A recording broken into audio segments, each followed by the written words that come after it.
guys? Tudo bem com vocês? Como vocês estão? E aí? Como passaram a tal da ressaca após resultado das eleições? Eu acho que foi um resultado que surpreendeu muita gente, né? Eu acho que tinha muita gente de salto alto, tanto por parte do eleitorado do Bolsonaro, como por parte do eleitorado do Lula, né? Então, eu acho que ambas as equipes de campanha estavam muito otimistas, que ambas teriam a possibilidade de levar no primeiro turno, né? Seguindo o resultado das pesquisas, né? O que ficou mais uma vez provado que essas empresas que fazem as pesquisas, elas agem de forma muito irresponsáveis, pode-se dizer assim, ou antiprofissionais, ou atendendo a um viés, né? Então, como não se pode provar nada, então digamos que seja só por incompetência mesmo, né? Então, o que acontece, galera? Nós, quem acompanhou, teve a oportunidade de acompanhar em tempo real a divulgação do resultado das urnas, pôde ver que a região norte, nordeste, ela sempre tem historicamente acontece isso. Ela sempre manda o resultado das urnas sempre depois, sempre com um certo atraso. É histórico isso. Isso não é porque foi essas eleições, sempre acontece isso.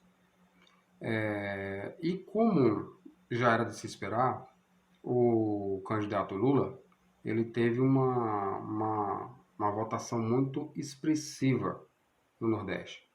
Isso é normal, uma vez que o eleitorado dele sempre foi como um foco o Nordeste. Sempre teve uma predominância, digamos assim, né? Só que eu fiquei um pouco insatisfeito com uma galera que, confesso, até eu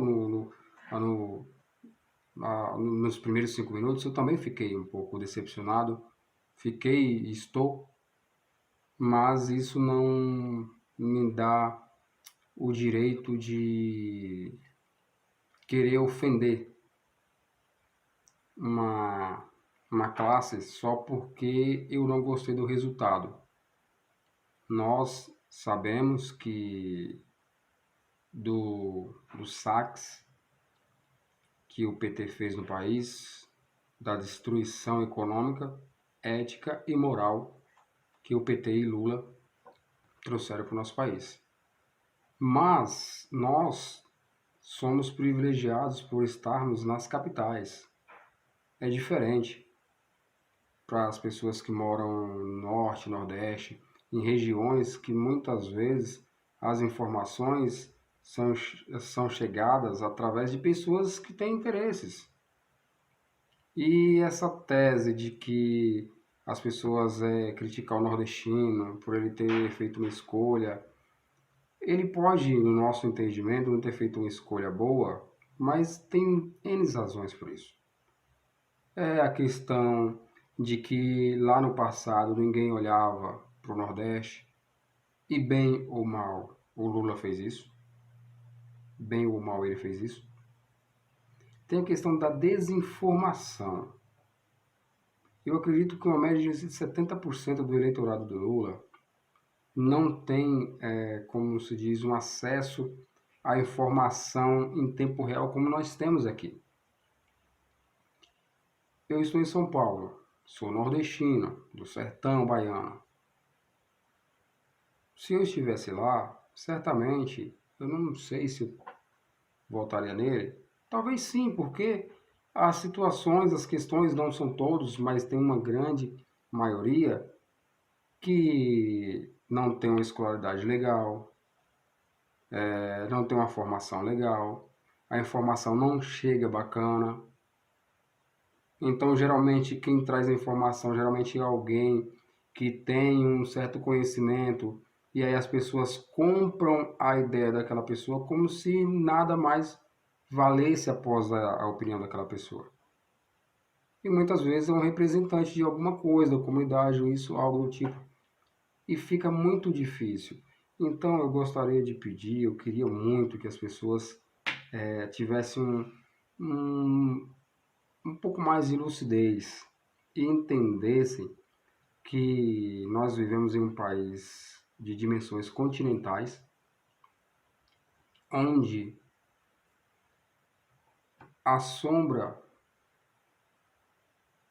que nós temos aqui não é a mesma sombra que dá lá. A sombra no sentido de privilégios. Nós temos tudo aqui, nosso custo de vida é alto, mas nós temos tudo, basicamente. E olha que nós vemos pessoas passando necessidade na cidade, desinformadas. Agora imagina você quando você vai lá para o fundão, não no fundão no sentido de menosprezar, porque eu jamais faria isso, porque eu sou de lá e tenho muito orgulho disso. Mas não vamos entrar nessa de ofender só porque a pessoa votou por seja lá qual for a razão. Vamos lutar para que haja uma, uma libertação, para que essas pessoas elas possam ter um discernimento e que um dia a informação chegue e essas pessoas possam se libertar dessa prisão ideológica que os prende e que os mantém como o pior índice de IDH, pior educação, pior saúde, maior índice de analfabetismo são essas regiões. Essas pessoas não têm culpa. O sistema os abandonaram. Eles estão fazendo apenas retribuindo aquilo que, certo ou errado, já vou de novo, certo ou errado, foi quem lá atrás olhou. Naquela dá 1 e tira 2, 3, 4, 5, mas fez. E essas pessoas, talvez por gratidão, ainda mantém-se a lealdade do seu voto. Não deviam ser gratas, porque ele acabou, destruiu o futuro do país, dos seus filhos e seus netos. Mas até que a informação chegue de forma correta, que essas pessoas ouçam a verdade, nós não podemos irracionalmente atacar essas pessoas e agirmos como se nós não tivéssemos consciência. Infelizmente, é a realidade que nós temos aqui não é a mesma realidade da grande maioria do Norte e Nordeste. E nós temos que respeitar, porque tudo que nós temos nas grandes cidades são construídas pelas mãos do nordestino. Porque o nordestino é, antes de tudo, um forte. Injustiçado com a falta de saneamento básico, educação, saúde, segurança e de um mínimo de dignidade. Então nós precisamos parar, nos conscientizarmos e olharmos para essa gente, para esse povo,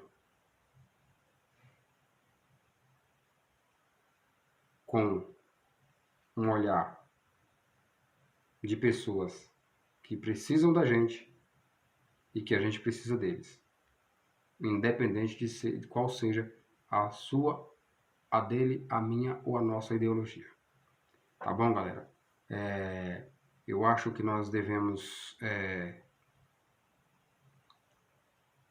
pôr a mão na consciência. Estamos insatisfeitos.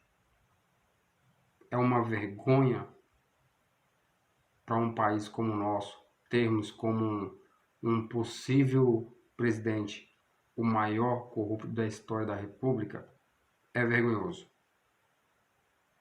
Mas se assim for a vontade da maioria, não importa se boa parte está votando sem ter consciência exatamente do mal que esse cidadão fez para a nação.